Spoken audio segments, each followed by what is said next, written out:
ଏଇଭଳି ଭାବରେ ଆମେ ବନେଇଛୁ ଗୋଟେ ମୋବାଇଲ ଷ୍ଟାଣ୍ଡ।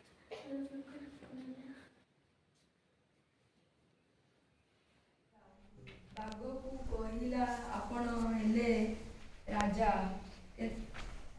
କେତେ ଜୀବଜନ୍ତୁ ଖାଇ ମୁହଁ ଦାନ୍ତ ଆସନା ହୋଇଯାଇଥିବ।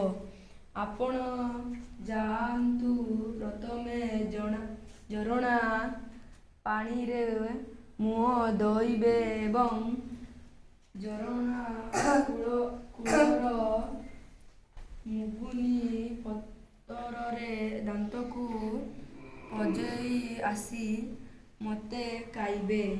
ଠିକ୍ କହିଲୁ କହି ବାଘ ଯେମିତି ଝରଣା କୂଳକୁ ଯାଇଛି।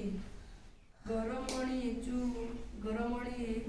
ଚୁ ମାରିଲା, ହେଲେ ଯାଉ ଯାଉ ସନ୍ଧ୍ୟା ହୋଇଗଲା ଏବଂ ଗରମଣି ଗୋଟିଏ ଗୁମ୍ଫାରେ ଆଶ୍ରୟ ନେଲା।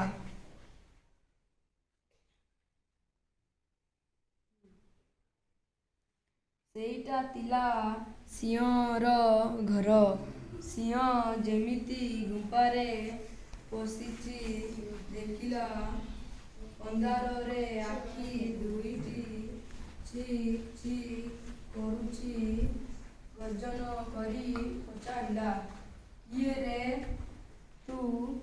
ଗରମଣି ଭାବିଲା, ଏବେ